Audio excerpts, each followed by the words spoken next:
Hello, everyone. My name is Ashley. I've been married to my husband, Stephen, for a decade. We initially worked together, but now we are employed at different branches of our company. Stephen is known for his responsible attitude at work and is quite popular among his colleagues. He's confident and ambitious, always striving to present a strong image. In contrast, I tend to be quieter and less conspicuous, which made it all the more surprising when Stephen, with his dynamic personality, took an interest in me. After 3 years of dating, he proposed to me with a lavish bouquet of roses, making me feel deeply cherished. I accepted without hesitation, eagerly anticipating our life together.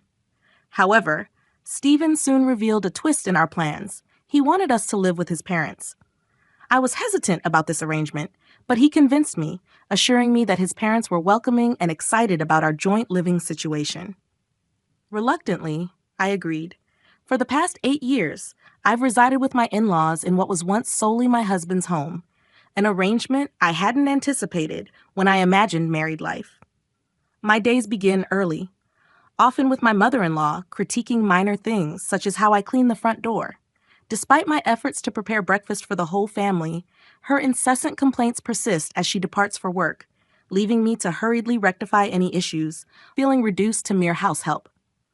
This routine involves waking up at 6 a.m. to manage household chores and cooking, despite my mother-in-law being at home all day and not contributing. After a long day at my job, I return home to prepare dinner, and by bedtime, I'm so exhausted that I fall asleep immediately. This relentless cycle leaves me constantly worn out and stressed, while my mother-in-law relaxes in the living room, enjoying the breakfast I made. She reminds me to maintain cleanliness so that the neighbors will hold a good opinion of us. Despite the ongoing challenges and the lack of support from my husband in these domestic conflicts, this repetitive cycle seems unending. My father-in-law tends to ignore the ongoing mistreatment I face, burying himself in his newspaper, seemingly oblivious to the tension. Ever since I moved in with my husband's family, the relentless stress has taken a severe toll on me. I've lost significant weight, and even my menstrual cycle has ceased, making it impossible for us to conceive. Despite my mother-in-law being a substantial source of this stress, I'm the one who gets blamed for our inability to have children. There was a time when I took pride in my appearance and personal care, but now I hardly recognize the woman looking back at me in the mirror. The constant criticism from my mother-in-law and my dramatically changed appearance have plunged me into a deep depression. I've grown so accustomed to yielding to her demands that I've become completely submissive, feeling numb and lacking the energy to even think about leaving. The situation grew even more painful when I received devastating news. My father had passed away unexpectedly in an accident. It had been ages since I last visited my family home, mainly because my husband and mother-in-law would express their displeasure whenever I mentioned wanting to go. Now I'm filled with regret for not spending more time with him. I knew I needed to attend his funeral. When I told my husband and mother-in-law that I needed to go to my father's funeral, they coldly responded before I could even finish, saying, "We're not going. Let your family handle it." Their heartless reaction left me trembling with anger and grief. All I could muster in response was a quiet, "Understood." Many people attended my father's funeral. He was self-employed and had many connections, and the air was filled with tears, showing just how beloved he was. My mother, whom I hadn't seen in a long while, was shocked by my frail appearance. "Ashley, what happened? You look so thin," she exclaimed with worry. "Are you sick?"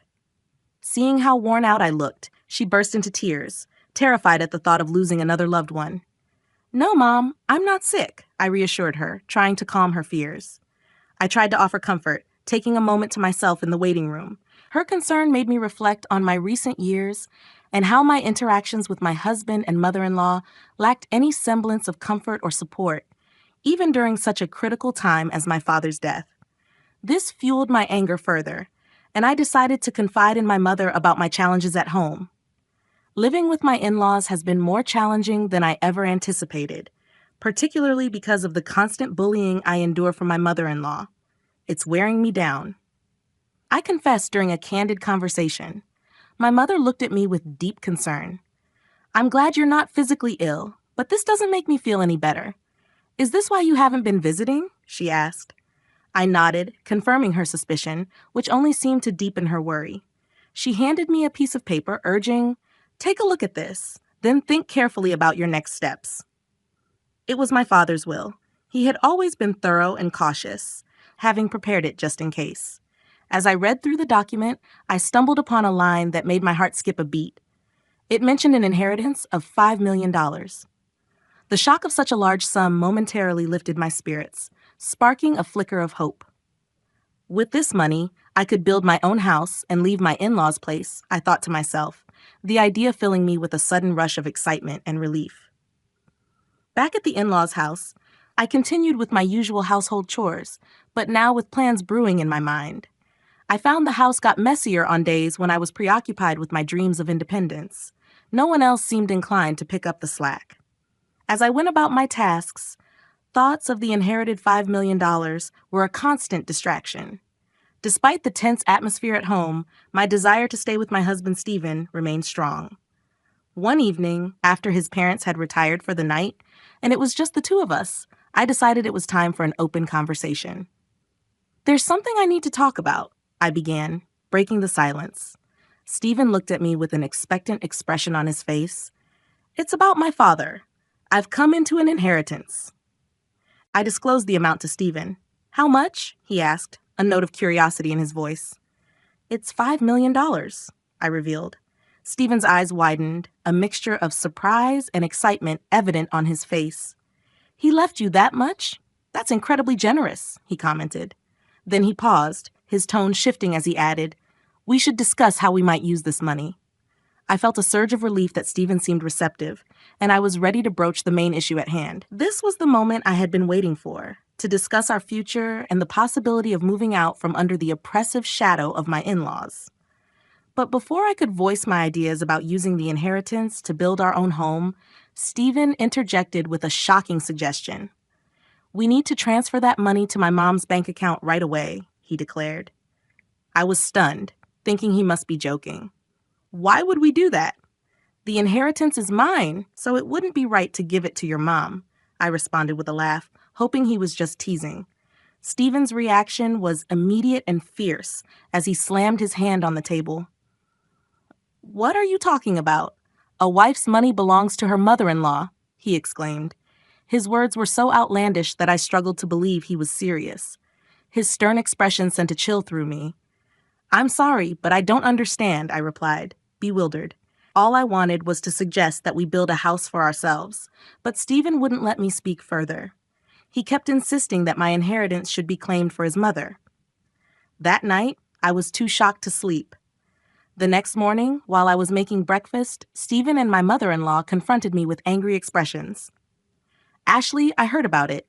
You inherited $5 million, and you said you won't give it to me. Who do you think you are?" my mother-in-law demanded, her voice filled with indignation. Already aware of the inheritance through Stephen, my mother-in-law was adamant. "Stop arguing and transfer it to my parents' account now. A daughter-in-law's money is our money," she asserted. Their intent to seize the inheritance at any cost was unmistakable, and no matter how much I objected, they continued to pressure me. Eventually, I fell silent. That's when Stephen produced a piece of paper. "You're getting carried away because you've come into some money. I'm the one who's been supporting you. If you don't change your attitude, it's divorce," he threatened. The paper he held was a divorce form already signed by him. "Take this and go back to your parents' house. If you apologize properly, I might reconsider," he stated, his tone resolute. As I took the divorce form from Stephen, a rush of memories overwhelmed me. I realized that throughout our marriage, I had never really received any financial support from him or his family. I had been contributing equally to our living expenses, and yet all the household chores fell squarely on my shoulders. Despite my tireless efforts, they had consistently treated me poorly. Now, they were even trying to claim my father's money. The pressure to relinquish my father's inheritance if I stayed was immense, but being told to leave suddenly seemed like a chance for a new beginning. Holding the divorce papers, I felt a spark of hope. I realized I had the power to shape my future. I vowed never to surrender my father's legacy and made up my mind. After a long day at work, I returned to my parents' house. "I'm home," I called out. "Welcome back," my mother greeted me with a warm smile. Despite my exhaustion, a home-cooked meal awaited me on the table. It had been ages since I had enjoyed a meal prepared by someone else.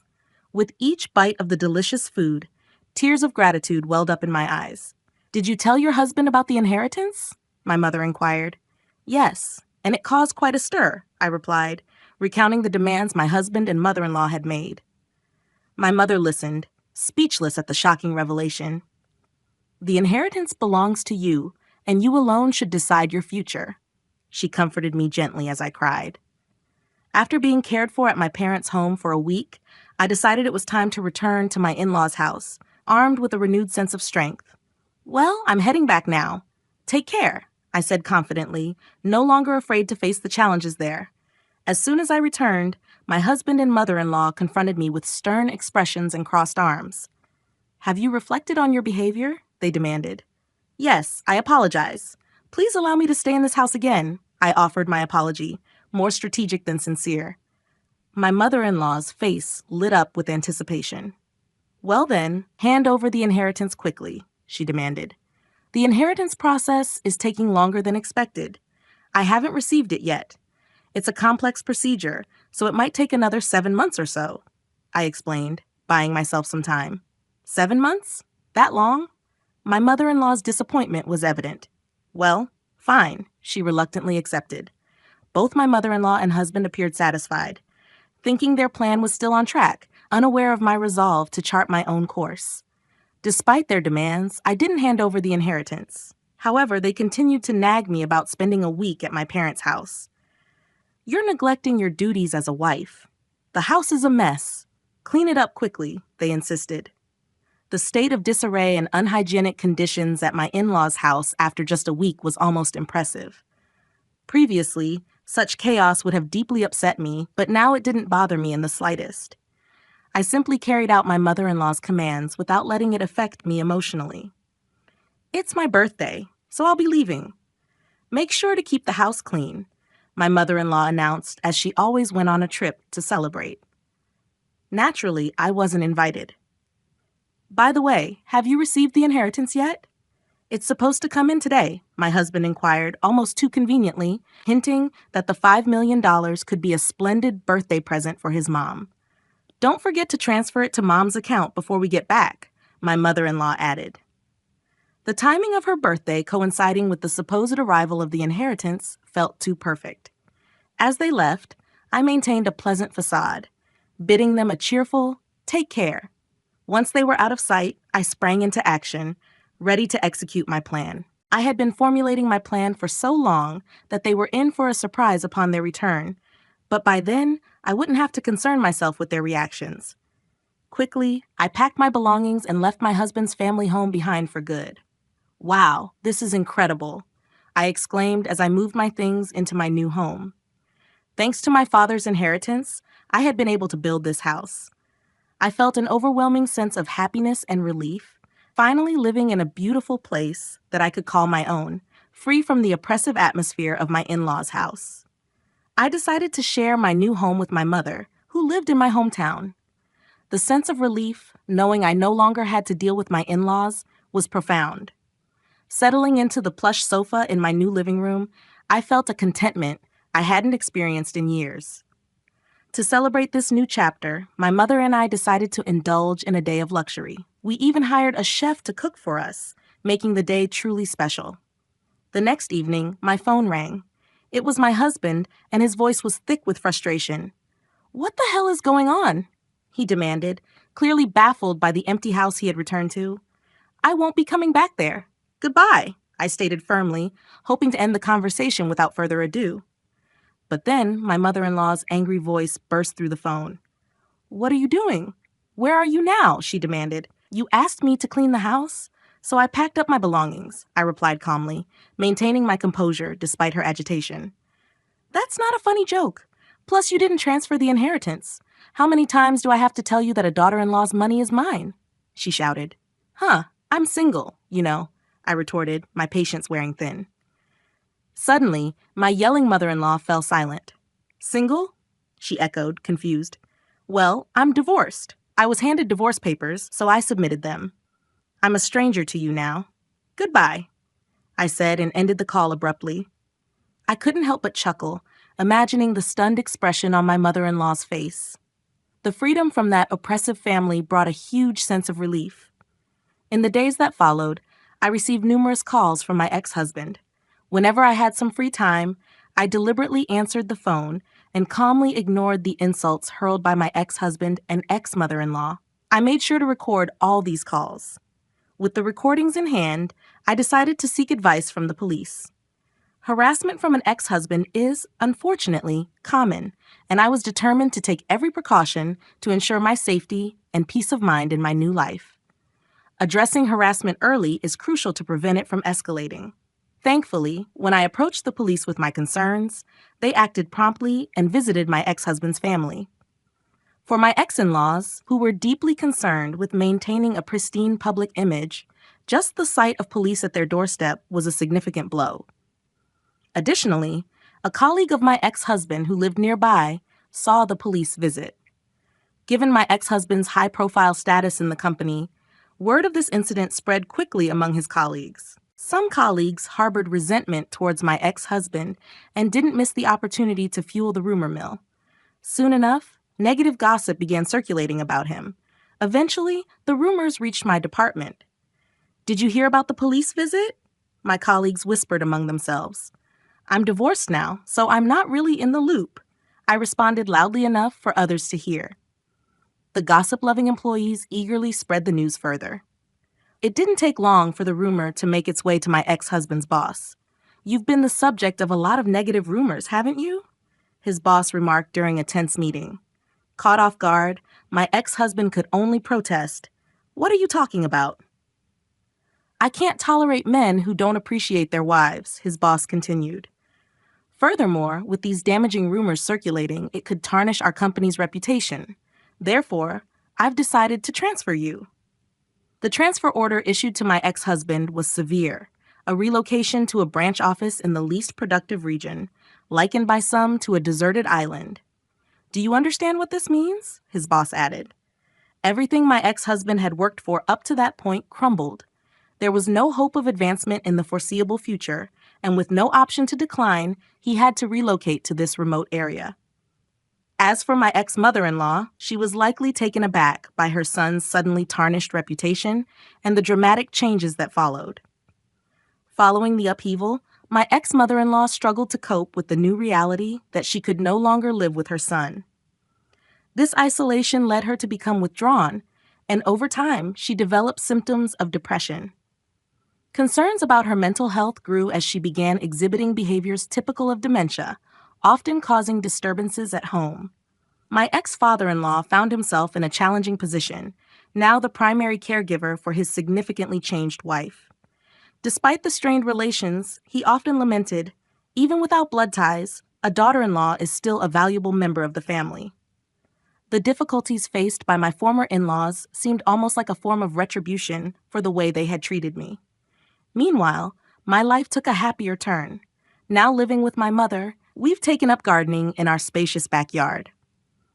This new hobby has brought me immense joy and satisfaction, something I might never have discovered had I remained in that oppressive household. Gardening has not only revitalized my spirit, but also improved my physical health, which had previously deteriorated under the stress of living with my in-laws. I am grateful every day that I made the decision to sever ties with them and have since found true happiness and peace in my new life with my mother.